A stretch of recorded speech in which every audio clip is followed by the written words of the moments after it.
After publicly lying for months that he won't go after Obamacare again, Donald Trump has just been totally screwed by bombshell leaked footage of MAGA Mike Johnson promising supporters that he and Trump will target Obamacare if they win the upcoming election, stripping tens of millions of Americans of crucial health care.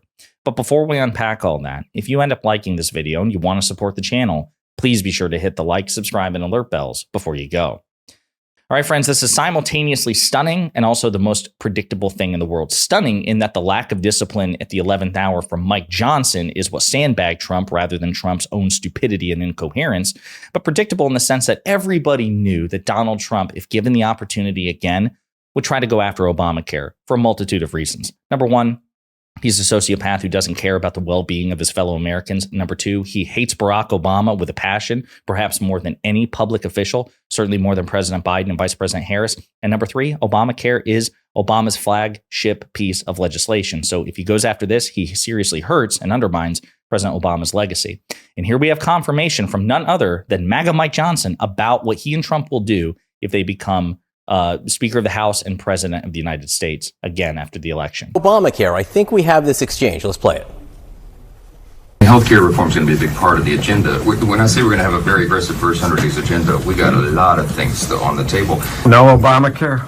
No Obamacare. Yeah, the ACA is so deeply ingrained. We need massive reform to make this work, and we got a lot of ideas on how to do that. Obamacare. So this is interesting for a number of reasons. The fact of the matter is that whatever you think about the Affordable Care Act is popular. It's above water. More Americans like the ACA than dislike it. So not only has it been, the law of the land for a decade, more than a decade, it's also popular with most Americans, even though it wasn't at one point. What's interesting is back in April, Donald Trump recognized, he had a brief moment of coherence and he's like, damn, as much as I hate Obama and Obamacare, it is popular. And this isn't good for me politically. So he promised that he wouldn't try to terminate it. Trump, who tried to repeal Obamacare, says he is not running to terminate it. After repeated attacks from Democrats, Donald Trump, who has often vowed to repeal the Affordable Care Act, said if elected, he would only improve it without offering specifics. Again, anyone paying attention would have absolutely no reason to believe Trump. Number one, he's a pathological liar par excellence. Number two, if future performance is best predicted by past performance, he made repeated attempts to strike down the ACA. Famously, he tried to do it through Congress when he controlled both chambers of Congress and had a sympathetic Supreme Court. He passed legislation which would repeal the ACA, and he only needed a majority vote to do it. Right? It was done in a way through budget reconciliation, which you didn't need 60 votes to surpass the filibuster. All he needed was a majority of Republicans to vote for it. And even though he had majorities in both the House of Representatives and the Senate, he couldn't get it done because ultimately of John McCain. There were enough defections from the Republican Party that it really came down to John McCain. And of course, John McCain famously, there was that iconic, shot of John McCain in 2017, just giving a thumbs down, voting against Trump's attempts to repeal the ACA. And that was a major blow to Trump's reputation as a deal maker, as somebody who could get things done. And it dealt a major legislative blow to him as well, to say nothing of how I imagine it must have felt to his ego, because, again, this was his attempt to take down President Obama's, flagship piece of legislation. And, of course, the irony is that the legislation was saved by President Obama's first presidential opponent, John McCain. I mean, it's just there's a Shakespearean quality to this. So, yeah. Trump tried to do it. And then when he couldn't do it legislatively, he tried to get it done in the Supreme Court. And this is the thing that's so interesting because a lot of people forget this. Our short attention spans really work against us in this respect and really to Trump's favor. But Donald Trump asked the Supreme Court, a conservative Supreme Court, to strike down the ACA during the COVID pandemic, June 26, 2020, as the height of the pandemic neared, when people needed their health care now more than ever. In the face of a once-in-a-century pandemic, which was killing tens of thousands of Americans, Trump still went after the ACA. That's how sociopathically committed he is to torching Obamacare, right? It would be gross in any context. It would be gross, in my opinion, even without a global pandemic. But as the sitting president of the United States tried to strip healthcare from tens of millions of Americans during a global pandemic. No excuse for it. If successful, the move would permanently end the health insurance program popularly known as Obamacare and wipe out coverage for as many as 23 million Americans. What a staggering, staggering move.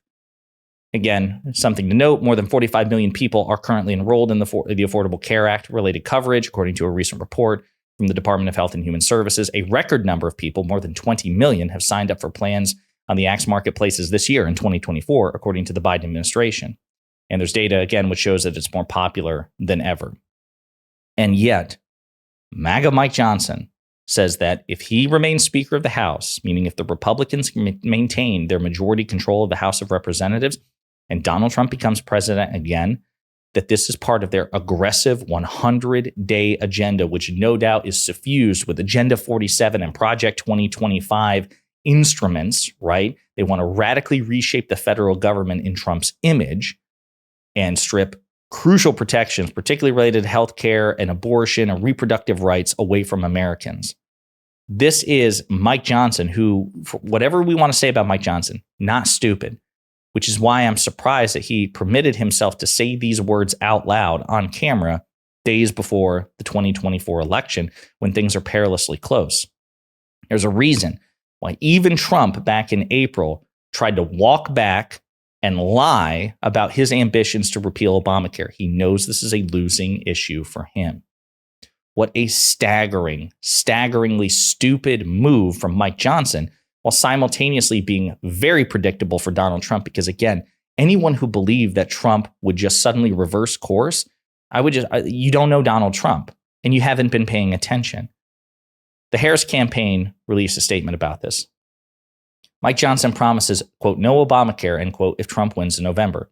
At an event in Pennsylvania, Speaker of the House and top Trump surrogate Mike Johnson promised the crowd there will be no Obamacare if Trump wins in November. When he was president, Donald Trump repeatedly tried to end the Affordable Care Act, which would have ripped health care away from millions of Americans, as well as the protections of those with pre-existing conditions. And this is a big one.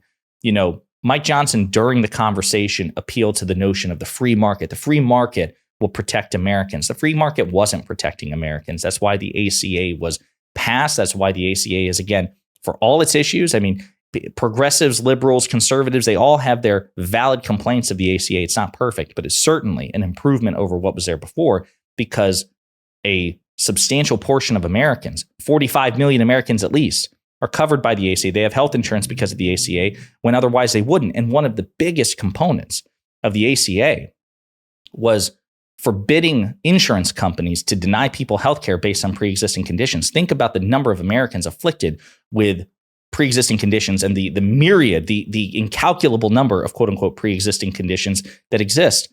Mike Johnson wants to take all of that away and just say, the free market will take care of it. Well, it didn't before. Why the hell do you believe it would do so now? Why would you take the risk? I digress. Trump has campaigned relentlessly on ending the Affordable Care Act, saying Republicans should, quote, never give up, quote, on terminating the Affordable Care Act. Healthcare is on the ballot. This is what a spokesperson for the Harris campaign specifically said. This is a direct quote.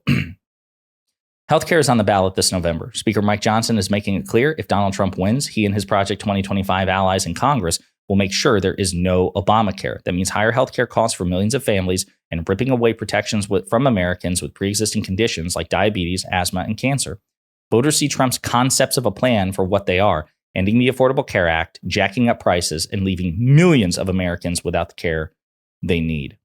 Folks, this is, again, simultaneously the most predictable thing in the world, and yet stunning that the incompetence at the 11th hour came not from Trump himself, but from Mike Johnson.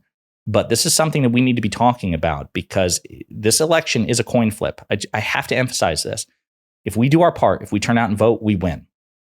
But if apathy gets the better of us, or if a protest vote in the form of a third-party candidate, it's entirely possible with just a minimum of blunted momentum that Trump could win this. It's entirely possible. This is a coin flip election. The Senate is most likely going to go to the Republicans. Again, it's possible to deny them that too, but we actually have to turn out and turn up to vote. But even the House of Representatives, which is more likely than not going to the Democrats, that is also close. Let me put to you like this. Probabilistically speaking, it's more likely that the Senate flips Republicans than the House flips Democrats, even though the House leans Democrat. That just goes to show they're not equally leaning in opposite directions, okay? It is more likely that the Republicans get a trifecta the presidency, the House, and the Senate than the Democrats do. And we need that trifecta. So I need you to understand that this is a very, very real threat. And I also want you to remember the Supreme Court of the United States is comprised of a 6-3 conservative supermajority. One more Trump-appointed justice was appointed by Trump after his failed attempt to repeal the Affordable Care Act. Okay, so Trump, Trump could win the White House, win the House, win the Senate, and he already has the Supreme Court. Do you really want to leave it up to chance that if he wins all these things, maybe he won't take your health care away? This is a real threat. The alarm is sounding, and I urge you to take it seriously. If you're an eligible voter, make a plan to vote. If you're an eligible voter who is not registered, please recognize that many states still permit same-day voter registration. So you can very likely go to the ballot box, register to vote, cast your vote all in the same day. Go check it out. Go to vote.org and find out based on your state and your district what you can do. Make a plan to vote, because if we turn up and turn out, we win. If not, they win, and they want to strip healthcare away from 45 million Americans. Those are the stakes, at least some of them. In the meantime, let me know what you think in the comments.